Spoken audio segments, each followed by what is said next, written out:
ಅಬ್ಬಬ್ಬಾ ಅಂತಂದರೆ chicken, mutton, beef, ಈ ದನದ ಮಾಂಸ ಕೆ ಜಿಗೆ ಎಷ್ಟಿರ್ಬೋದು?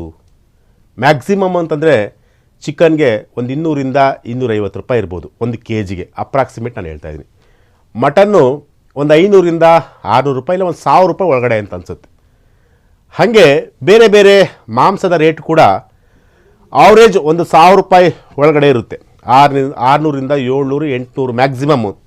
ಆದರೆ ಇಲ್ಲೊಂದು ಪ್ರಾಣಿಯ ಮಾಂಸಕ್ಕೆ ನೀವು ನಂಬಲ್ಲ, ಚಿಕನ್ನು, ಮಟನ್ನು, ಬೀಫು ಮತ್ತು ದನದ ಮಾಂಸ ಇವೆಲ್ಲ ಏನು ಕರಿತೀವಲ್ಲ, ಅದೆಲ್ಲದಕ್ಕಿಂತ ಹೆಚ್ಚಾಗಿ ದುಪ್ಪಟ್ಟು ರೇಟ್ ಇರುವಂತಹದ್ದು.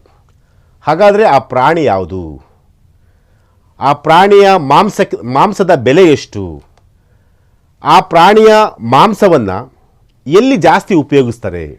ಎಸ್, ಇದು ಇವತ್ತಿನ ಒಂದು ಇಂಟ್ರೆಸ್ಟಿಂಗ್ ಸಬ್ಜೆಕ್ಟ್ ಅಂತ ನಾನು ಹೇಳ್ಬೋದು. ಯಾಕೆಂತಂದರೆ ನೀವು ಪ್ರತಿಯೊಬ್ಬರೂ ಕೂಡ ನಿಮ್ಮ ಮನೆ ಅಥವಾ ನಿಮ್ಮ ಏರಿಯಾದಲ್ಲಿ ಒಂದೊಂದು ನಾಯಿ ಮರಿಯನ್ನು ನೀವು ಸಾಕಿರ್ತೀರ. ಅಂದರೆ ನಾಯಿ ಮರಿ ಅಂದರೆ ನಾಯಿನ ಸಾಕಿರ್ತೀರ. ಪ್ರತಿಯೊಬ್ಬರೂ ಕೂಡ ನಾಯಿ ಕಂಡ್ರೆ ಒಂದಷ್ಟು ಜನರಿಗೆ ಬಹಳ ಪ್ರೀತಿ ಕೂಡ ಇರುತ್ತೆ. ಆದರೆ ಇವತ್ತು ಒಂದು ದೇಶದಲ್ಲಿ ಈ ನಾಯಿ ಮಾಂಸಕ್ಕಿರುವಷ್ಟು ಬೆಲೆ ಬೇರೆ ಎಲ್ಲೂ ಇಲ್ಲ.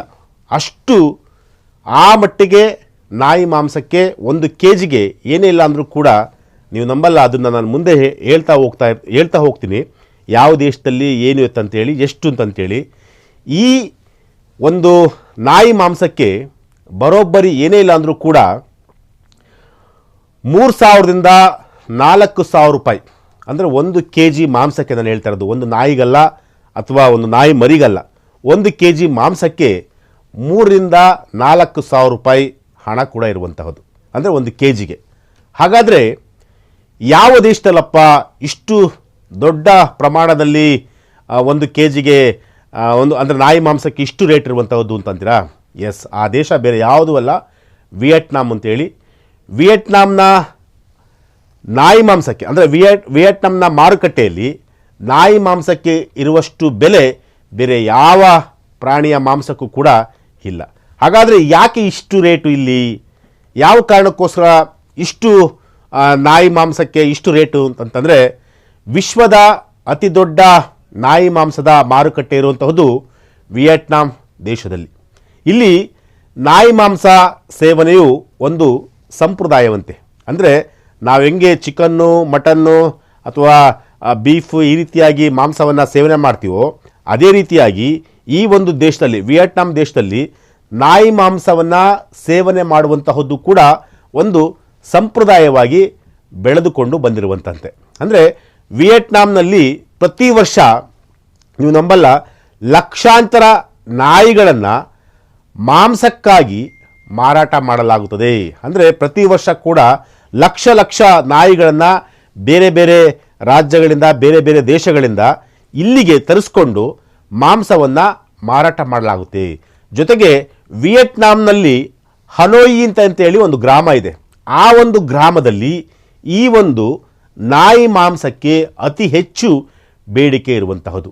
ಹಾಗಾದರೆ ರೇಟ್ ಎಷ್ಟಪ್ಪ ಅಂತಂತಂದರೆ, ನಾನು ಆಗಲೇ ಹೇಳ್ದಂಗೆ ಮಿನಿಮಮ್ ಏನೇ ಇಲ್ಲ ಅಂದರೂ ಕೂಡ ಒಂದು ಕೆ ಜಿಗೆ 2600 ರೂಪಾಯಿಂದ ಬರೋಬ್ಬರಿ 3300ರವರೆಗೂ ಕೂಡ ನಾಯಿ ಮಾಂಸದ ಬೆಲೆ ಇರುವಂಥದ್ದು. ಅಂದರೆ ಒಂದು ಕೆ ಜಿಗೆ ಹೇಳ್ತಿರ್ಬೋದು. ಅಂದರೆ ವಿಯೆಟ್ನಾಂನಲ್ಲಿ ನಾಯಿ ಮಾಂಸವು ಸಾಮಾನ್ಯ ಮಾಂಸಗಳಿಗಿಂತ, ಅಂದರೆ ಸಾಮಾನ್ಯ ಪ್ರಾಣಿಗಳ ಮಾಂಸಗಳಿಗಿಂತಲೂ ಕೂಡ ತುಂಬ ದುಬಾರಿಯಾಗಿರುವಂತಹದ್ದು.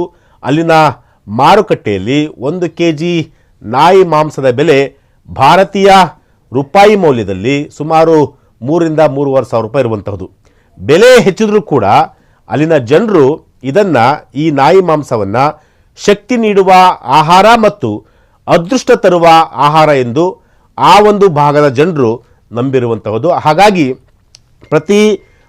ಪ್ರತಿದಿನವೂ ಕೂಡ, ಅಂದರೆ ಪ್ರತಿ ವಾರಕ್ಕೊಮ್ಮೆ ಅಲ್ಲಿ ನಾಯಿ ಮಾಂಸ ಇದ್ದೇ ಇರುತ್ತೆ. ಅಂದರೆ ಅಲ್ಲಿನ ಜನರು, ವಿಯೆಟ್ನಾಂನ ಜನರು ಪ್ರತಿಯೊಬ್ಬರು ಕೂಡ ನಾಯಿ ಮಾಂಸವನ್ನು ತಿಂತಾರೆ. ಜೊತೆಗೇನಂತಂದರೆ ಚಳಿಗಾಲದಲ್ಲಿ ದೇಹಕ್ಕೆ ಉಷ್ಣತೆ ನೀಡಲು ಮತ್ತು ಕೆಟ್ಟ ದೃಷ್ಟಿಯಿಂದ ಪಾರಾಗಲು ಅಲ್ಲಿನ ಜನರು ನಾಯಿ ಮಾಂಸವನ್ನು ಸೇವಿಸ್ತಾರೆ.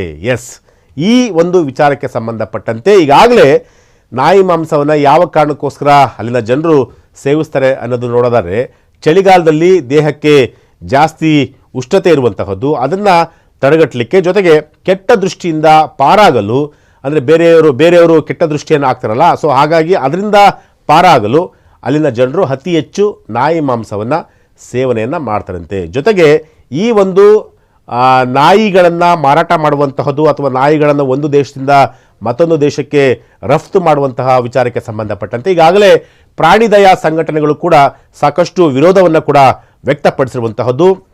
ವಿಶ್ವದಾದ್ಯಂತ ಪ್ರಾಣಿ ಪ್ರೇಮಿಗಳು ಮತ್ತು ಸಂಘಟನೆಗಳು ಈ ಮಾರುಕಟ್ಟೆಯನ್ನು, ಅಂದರೆ ವಿಯೆಟ್ನಾಂನಲ್ಲಿರುವಂತಹ ಮಾರುಕಟ್ಟೆಯನ್ನು ಕಂಪ್ಲೀಟಾಗಿ ನಿಷೇಧ ಮಾಡಬೇಕು ಅಂತ ಹೇಳಿ ಒತ್ತಾಯ ಕೂಡ ಮಾಡಿರುವಂತಹದ್ದು. ಅಂದರೆ ನಾಯಿಗಳನ್ನು ತುಂಬ ಅತ್ಯಂತ ಕ್ರೂರವಾಗಿ ಸಾಗಿಸುವುದು, ಜೊತೆಗೆ ಅದನ್ನು ಕೊಲ್ಲುವುದು ಸಾಕಷ್ಟು ವಿವಾದಕ್ಕೆ ಕೂಡ ಕಾರಣವಾಗಿರುವಂಥದ್ದು. ಹಾಗಾಗಿ ಎಲ್ಲೋ ಒಂದು ಕಡೆ ಪ್ರಾಣಿದಯಾ ಸಂಘಟನೆಗಳು ಈ ಒಂದು ವಿಚಾರವನ್ನು ತುಂಬ ವಿರೋಧ ಮಾಡ್ತಿರುವಂಥದ್ದು, ತುಂಬ ಅತಿ ಹೆಚ್ಚಾಗಿ ವಿರೋಧವನ್ನು ಮಾಡ್ತಿರುವಂತಹದ್ದು. ಸೊ ಈ ವಿಚಾರಕ್ಕೆ ಸಂಬಂಧಪಟ್ಟಂತೆ ಈಗಾಗಲೇ ವಿಯೆಟ್ನಾಂ ದೇಶದಲ್ಲಿ ಕೂಡ, ಅಂದರೆ ಯಾರೆಷ್ಟೇ ವಿರೋಧ ಮಾಡಿದ್ರು ಕೂಡ ಅಲ್ಲಿನ ಒಂದು ಸಂಪ್ರದಾಯದ ಪ್ರಕಾರ ಅತಿ ಹೆಚ್ಚು ನಾಯಿ ಮಾಂಸವನ್ನು ಬಳಸ್ತಿರುವಂಥದ್ದು. ಇದು ಇವತ್ತಿನ ಒಂದು ವಿಚಾರ. ನಾಳೆ ಮತ್ತೊಂದು ವಿಚಾರದೊಂದಿಗೆ ನಾನು ನಿಮ್ಮನ್ನು ಭೇಟಿ ಆಗ್ತೀನಿ. ನಿರಂತರ ಸುದ್ದಿಗಾಗಿ ನೋಡ್ತಾ ಇರಿ ಫ್ರೀಡಮ್ ಟಿವಿ ನ್ಯೂಸ್. ಕ್ಷಣ ಕ್ಷಣದ ಸುದ್ದಿಗಳಿಗಾಗಿ ಫ್ರೀಡಮ್ ಟಿವಿ ಸಬ್ಸ್ಕ್ರೈಬ್ ಮಾಡಿ, ಲೈಕ್ ಮಾಡಿ ಹಾಗೂ ಫಾಲೋ ಮಾಡಿ. ಹೊಸ ಸುದ್ದಿಗಳ ನೋಟಿಫಿಕೇಶನ್ಗಾಗಿ ಬೆಲ್ ಐಕಾನ್ ಮೇಲೆ ಕ್ಲಿಕ್ ಮಾಡಿ.